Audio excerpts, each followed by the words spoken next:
Hello बच्चों, स्वागत है आप सभी का सेल्फ स्टडी क्लासेस में। तो आज हम लोग क्लास 10th के बायोलॉजी भारतीय वन बुक से अध्याय 5 नियंत्रण एवं समन्वय के अति लघुत्तरीय एवं लघुत्तरीय प्रश्नों को देखने वाले हैं। तो चलिए पहले हम अति लघुत्तरीय प्रश्नों से शुरू करते हैं।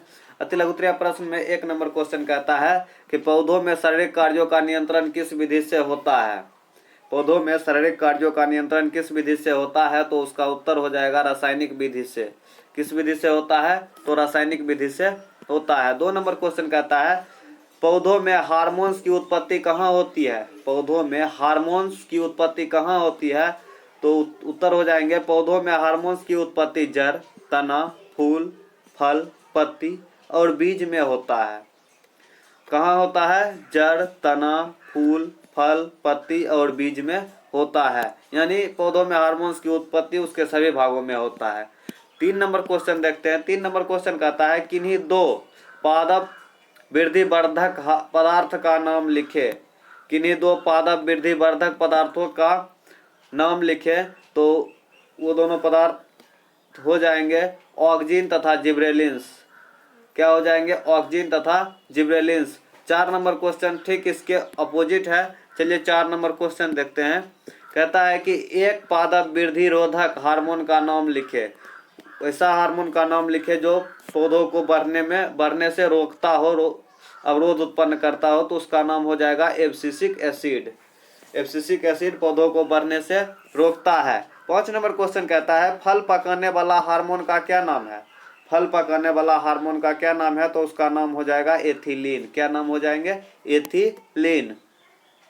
हम लोग मार्केट से भी कभी कभी जाकर के कार्बन खरीदते हैं, वह भी एथिलीन ही होता है, जिससे हम कच्चे फलों को तोड़ करके पकाते हैं।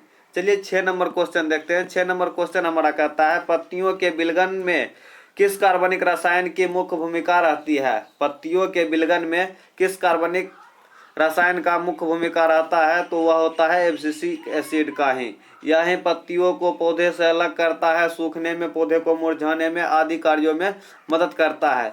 चलिए 7 नंबर क्वेश्चन देखते हैं। 7 नंबर क्वेश्चन कहता है पादप हार्मोन क्या है। पौधे में जो हार्मोन पाया जाता है वह क्या है, तो पादप हार्मोन के उत्तर देखते हैं। पौधे में बनने वाला वैसा रसायन जो पौधे में संपन्न होने वाली विभिन्न जैविक क्रियाओं का नियंत्रण करती है, उसे पादप हार्मोन कहते हैं। पौधे में बनने वाला वैसा रसायन जो पौधे में संपन्न होने वाली विभिन्न रासायनिक क्रियाओं का नियंत्रण करती है, उसे हम पादप हार्मोन कहते हैं। 8 नंबर क्वेश्चन देखते हैं। 8 नंबर क्वेश्चन हमारा कहता है हार्मोन्स की कोई एक विशेषता लिखे। हार्मोन्स की कोई एक विशेषता क्या है, लिखिए। तो हार्मोन्स का अम्ल मात्रा विभिन्न जैविक क्रियाओं को नियंत्रित करता है। हार्मोन्स कैसे नियंत्रित करता है, तो उसका अम्ल मात्रा के अनुसार वह किसी भी कार्य को नियंत्रित करता है। 9 नंबर क्वेश्चन देखते हैं। तंत्रिका तंत्र की रचनात्मक और क्रियात्मक इकाई क्या है। तंत्रिका तंत्र की रचनात्मक और क्रियात्मक इकाई क्या है, तो उसका उत्तर हो जाएगा तंत्रिका कोशिका या न्यूरॉन। तंत्रिका कोशिका या न्यूरॉन। चलिए 10 नंबर क्वेश्चन देखते हैं। 10 नंबर क्वेश्चन हमारा कहता है मनुष्य का तंत्रिका तंत्र के 3 प्रमुख भाग का नाम लिखे। अब तंत्रिका तंत्र के 3 प्रमुख भाग के नाम निम्नलिखित हैं। पहला है साइटोन। क्या है? साइटोन। और 2 बचे हुए हैं, जिसका नाम है डेंड्राइट और तीसरा है एक्सोन। पहला था साइटोन, दूसरा है डेंड्राइट और तीसरा है एक्सोन। चलिए 11 नंबर क्वेश्चन देखते हैं। 11 नंबर क्वेश्चन हमारा कहता है केंद्रीय 11 नंबर क्वेश्चन देखते हैं। केंद्रीय तंत्रिका तंत्र के निर्माण की 2 प्रमुख रचनाएं कौन कौन सी है। केंद्रीय तंत्रिका तंत्र के निर्माण की 2 प्रमुख रचनाएं कौन कौन सी है, तो इसके उत्तर हो जाएंगे केंद्रीय तंत्रिका तंत्र का निर्माण मस्तिष्क और स्पाइनल कॉर्ड में होता है। रचनाएं क्या है? मस्तिष्क और स्पाइनल कॉर्ड।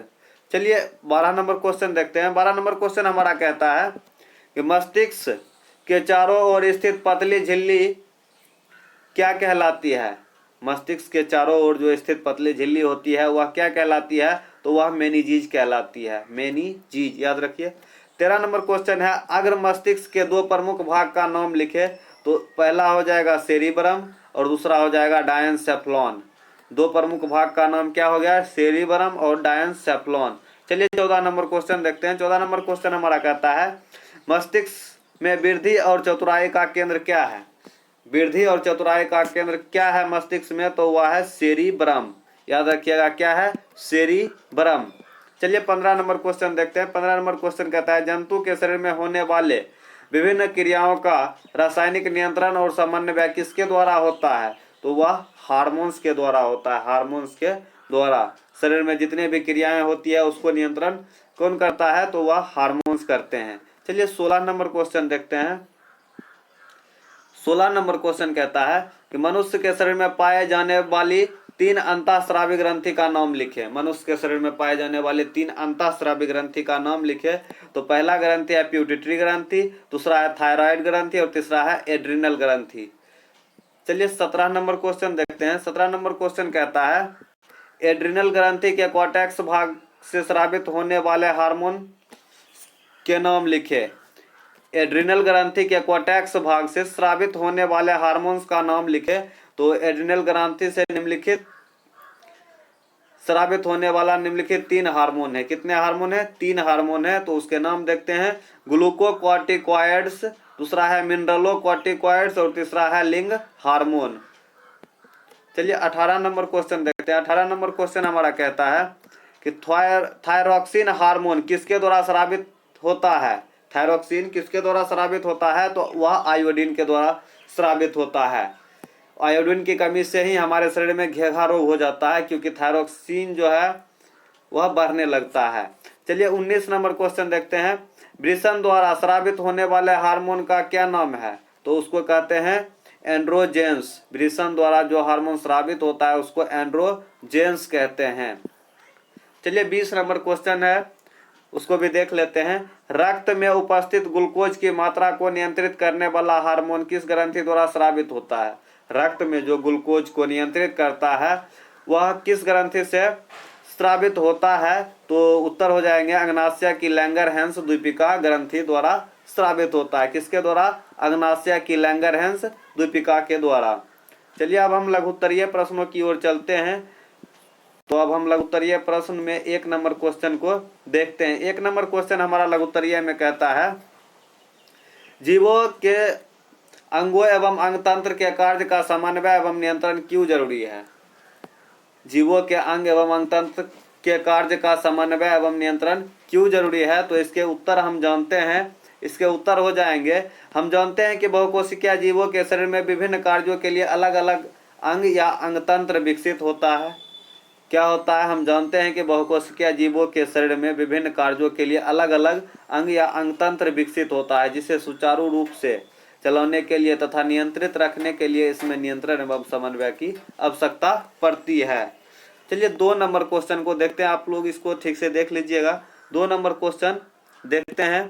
2 नंबर क्वेश्चन हमारा कहता है कि जिब्रेलिन्स की मुख्य उपयोगिता क्या है? जिब्रेलिन्स की मुख्य उपयोगिता क्या है? तो जिब्रेलिन्स कोशिका बढ़ाकर पौधों की स्तंभ की लंबाई बढ़ाता है तथा फल और फूल को बड़ा आकार देने में सहायक होता है। जिब्रेलिन्स क्या करता है? कोशिका बढ़ा करके पौधों को स्तंभ की लंबाई में वृद्धि करता है। पौधा जो होता है उसको स्तंभ की लंबाई में वृद्धि करता है तथा फल और फूल को बड़ा आकार देने में सहायक होता है जिब्रेलिन्स।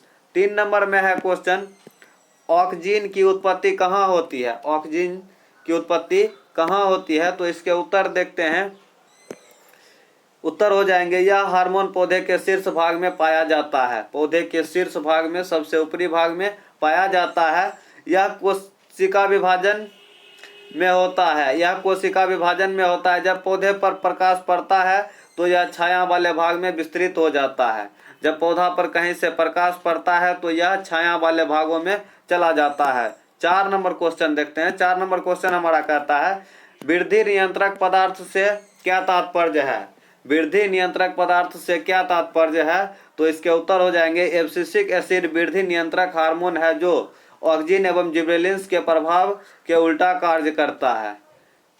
एब्सिसिक एसिड जो है वह पौधे में वृद्धि रोधक होता है, पौधे के वृद्धि को रोकता है तथा ऑक्सीजन और जिब्रेलिन्स के प्रभाव के उल्टा काम करता है। ऑक्सीजन और जिब्रेलिन्स पौधे को बढ़ने में मदद करता है, जबकि एब्सिसिक एसिड उसके वृद्धि को कम करने में काम करता है। चलिए 5 नंबर क्वेश्चन देखते हैं। 5 नंबर क्वेश्चन कहता है अगर स्तंभ शीर्ष काट दिया जाए तो पौधे पर क्या असर पड़ेगा। अगर किसी पौधे का स्तंभ शीर्ष काट दिया जाए तो क्या असर पड़ेगा। तो इसके उत्तर होंगे अगर स्तंभ शीर्ष काट दिया जाए तो पौधे की वृद्धि रुक जाएगी और पार्श्व शीर्ष निकलने लगेगा, बगल से शीर्ष निकलने लगेगा। चलिए 6 नंबर क्वेश्चन देखते हैं। 6 नंबर क्वेश्चन कहता है कि साइटोकाइनिन की कोशिका विभाजन में क्या उपयोगिता है। साइटोकाइनिन की कोशिका विभाजन में क्या उपयोगिता है। तो इसके उत्तर हो जाएंगे साइटोकाइनिन एक ऐसा हार्मोन है जो बीज के भ्रूण कोश और पौधे की जड़ में संश्लेषित होता है। साइटोकाइनिन कहाँ संश्लेषित होता है। बीज के भ्रूण कोश और पौधे के जड़ में संश्लेषित होता है। इसकी उपयोगिता निम्नलिखित है। तो इसकी उपयोगिता को हम देखते हैं।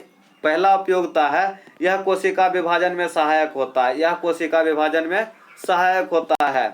दूसरा उपयोगिता है पेड़ पौधे में जीर्णता को रोकता है, जिससे पेड़ पौधे अधिक समय तक हरे भरे रहते हैं। पेड़ पौधे को सूखने से रोकता है, जिससे पेड़ पौधे अधिक समय तक हरे भरे रहते हैं। तीसरा उपयोग फलों तथा बीजों में सांद्रता को बढ़ाता है। फलों तथा बीजों में नमी को। चलिए 7 नंबर क्वेश्चन को देखते हैं। 7 नंबर क्वेश्चन हमारा कहता है कि छुई मुई की पत्तियां किस गति को दर्शाती है। हमारी टांग की गति से यह कैसे भिन्न है। तो इसके उत्तर देखते हैं। इसके उत्तर हैं, कहता है छुई मुई की पत्तियों में अनैच्छिक गति होता है। वह बाहरी कारणों के कारण प्रभावित हो जाती है तथा सिकुड़ जाती है।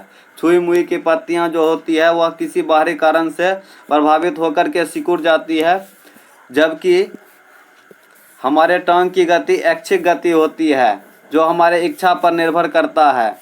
अतः छुई मुई की गतियां हमारे टांग की गति से भिन्न होती है। जब भी हम अपना टांग को जब मन चाहे तब यूज कर सकते हैं, जब मन चाहे तब स्थिर रख सकते हैं, जबकि छुई मुई की गति में होता है जब उसको कोई बाहरी कारक मिलेगा, कुछ भी उसको अजीब लगेगा, बस वह सिकुड़ जाती है। चलिए 8 नंबर क्वेश्चन देखते हैं। 8 नंबर क्वेश्चन कहता है कि पौधे में प्रकाश अनुवर्तन किस प्रकार होता है। पौधे में प्रकाश अनुवर्तन किस प्रकार होता है। तो इसके उत्तर देखते हैं। इसके उत्तर हैं कि पौधे का प्रकाश की ओर गति करना ही प्रकाश अनुवर्तन कहलाता है। जिस दिशा में प्रकाश आती है पौधे उसी दिशा में बढ़ने लगते हैं। पौधे का प्रकाश की ओर गति करना ही प्रकाश अनुवर्तन कहलाता है। जिस दिशा से प्रकाश आती है पौधे उसी दिशा में बढ़ने लगते हैं। मान लीजिए एक पौधा है, अगर इधर से सूर्य का प्रकाश आ रहा है तो पौधा इस दिशा में बढ़ने लगता है। चलिए 9 नंबर क्वेश्चन देखते हैं। 9 नंबर क्वेश्चन हमारा कहता है जंतुओं के शरीर में स्थित तंत्रिका तंत्र का क्या काम है। जंतु के शरीर में स्थित जो तंत्रिका तंत्र है उसका क्या काम है। तो इसके उत्तर हो जाएंगे जंतुओं के शरीर में तंत्रिका तंत्र आंतरिक संवेदना जैसे भूख, प्यास, रोग तथा बाह्य संवेदना जैसे गर्मी, ठंडी, चोट आदि संवेदना की प्रक्रिया द्वारा व्यक्त करने का काम करता है। तो यह हमारे शरीर को बताता है कि कब हमें क्या करना चाहिए, नहीं तो मनुष्य को कुछ भी पता नहीं चलेगा कब भूख लगी, कब प्यास लगी। चलिए 10 नंबर क्वेश्चन देखते हैं। 10 नंबर क्वेश्चन कहता है कि मनुष्य के तंत्रिका तंत्र के विभिन्न भाग कौन कौन से हैं तथा ये किन किन रचनाओं से बनते हैं। मनुष्य के तंत्रिका तंत्र के भाग कौन कौन से हैं तथा ये किन किन रचनाओं से बनते हैं। तो देखते हैं उसके मुख्य भाग कौन कौन से हैं। तो मनुष्य के तंत्रिका तंत्र के प्रमुख भाग के नाम निम्नलिखित है। तो पहला भाग है केंद्रीय तंत्रिका तंत्र, दूसरा है परिधीय तंत्रिका तंत्र और तीसरा है स्वायत्त तंत्रिका तंत्र। चलिए 10 नंबर क्वेश्चन हो गया। 11 नंबर क्वेश्चन देखते हैं। 11 नंबर क्वेश्चन कहता है कि मस्तिष्क के महत्वपूर्ण कार्यों का उल्लेख करें। तो मस्तिष्क का क्या कार्य है उसके बारे में हम विस्तार से चर्चा करने वाले हैं। तो आइए देखते हैं। उत्तर हो जाएंगे मस्तिष्क के निम्नलिखित 5 कार्य हैं। मस्तिष्क के 5 कार्य हैं प्रमुख रूप से। पहला है आवेग ग्रहण करना। शरीर को कुछ भी होता है तो यह मस्तिष्क तक पहले खबर पहुंचता है। मस्तिष्क शरीर के सभी भागों से आवेग को ग्रहण करता है तथा विश्लेषण करता है। दूसरा है ग्रहण किए गए आवेग पर अनुक्रिया देना। कहाँ पर हमको चोट यदि लग जाती है तो यह मस्तिष्क को पहले इन्फॉर्मेशन मिलता है, फिर उस पर वह प्रक्रिया देती है, प्रतिक्रिया देती है। मस्तिष्क द्वारा जब आगे आवेग पर विश्लेषण हो जाता है तब मस्तिष्क द्वारा किसी दूसरे अंग पर उचित अनुक्रिया का आदेश दिया जाता है। जब हमें कहीं चोट लगती है तो वह मस्तिष्क हमारे हाथों को उस जगह पर कुछ करने की अनुमति देती है। तीसरा है विभिन्न अंगों का सहसंबंध। विभिन्न अंगों का सहसंबंध। एक साथ मस्तिष्क को कई संवेदी अंग से आवेग ग्रहण होता है। एक साथ मस्तिष्क को कई संवेदी अंगों से आवेग ग्रहण होता है, जिसका मस्तिष्क विश्लेषण कर सभी आवेगों के बीच का संबंध स्थापित करता है। कहाँ क्या करना है सब कुछ उसको नियम वाइज करता है। उसके बाद चौथा है सूचना का भंडारण। यह सूचना और संवेदना का भंडारण करता है, जिससे व्यक्ति की याददाश्त शक्ति बनी रहती है और मस्तिष्क के कार्य में यह सबसे महत्वपूर्ण कार्य है। सूचना का भंडारण करना हमारे मस्तिष्क के लिए सबसे बेहतर माना जाता है, क्योंकि इसी से हमारा याददाश्त बना रहता है और हम कुछ चीज़ को याद रख पाते हैं। चलिए पांचवा कारण देखते हैं। पांचवा कार्य क्या है मस्तिष्क का, तो प्रतिवर्ती चाप। न्यूरॉन में आवेग का संचारण एक निश्चित पथ में होता है। इस पथ को प्रतिवर्ती चाप कहते हैं। न्यूरॉन में आवेग जो होता है एक निश्चित पथ पर होता है, उसको क्या कहते हैं, प्रतिवर्ती चाप कहते हैं। तो यह हमारा 5 कार्य हो गया मस्तिष्क का। चलिए 12 नंबर क्वेश्चन देखते हैं। 12 नंबर क्वेश्चन कहता है कि मनुष्य के शरीर में पाए जाने वाली अंतःस्रावी ग्रंथियों के नाम लिखे। मनुष्य के शरीर में पाए जाने वाली अंतःस्रावी ग्रंथियों के नाम लिखे। तो मनुष्य के शरीर में 6 अंतःस्रावी ग्रंथि होती है, तो इसके नाम नीचे लिखा हुआ है। चलिए देखते हैं।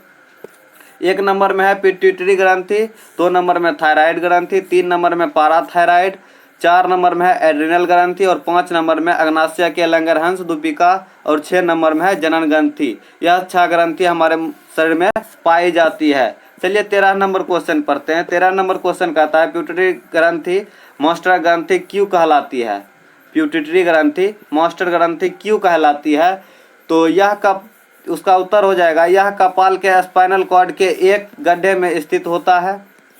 यह कहाँ होता है, कपाल के स्पाइनल कॉर्ड के एक गड्ढे में हमारे दोनों भौं के बीच में होता है। यह ग्रंथि अपने कार्य के साथ साथ दूसरे सभी ग्रंथियों को क्या करता है, नियंत्रण करता है, इसलिए इसे मास्टर ग्रंथि कहा जाता है। यह अपना कार्य तो करता ही है, साथ में सभी ग्रंथियों के कार्य को नियंत्रण करता है, इसलिए इसे मास्टर ग्रंथि कहा जाता है। चलिए 14 नंबर और लास्ट सवाल देखते हैं। हमारा लास्ट क्वेश्चन कहता है हार्मोन थायरॉक्सिन का क्या महत्व है। हार्मोन थायरॉक्सिन जो है उसका क्या महत्व है, तो इसके उत्तर हो जाएंगे यह हार्मोन प्रोटीन वसा के समान ही हमारे शरीर में सहायक होता है। जैसे प्रोटीन और वसा हमारे शरीर में सहायक होते हैं, वैसे ही यह हार्मोन भी सहायक होता है। यह हड्डी और बालों को मजबूत बनाता है। यदि किसी व्यक्ति के शरीर में आयोडीन की कमी हो जाती है तो घेघा रोग इसी हार्मोन के वजह से हो जाता है। इसलिए व्यक्ति को आयोडीन युक्त नमक खाने की सलाह दी जाती है, जिससे घेघा रोग ना हो। आजकल नमक के पैकेट में ही आयोडीन मिला होता है, इसीलिए कोई सोचने की बात नहीं है। चलिए वीडियो अच्छा लगा हो तो वीडियो को लाइक तथा चैनल को सब्सक्राइब जरूर करें। Thanks for watching.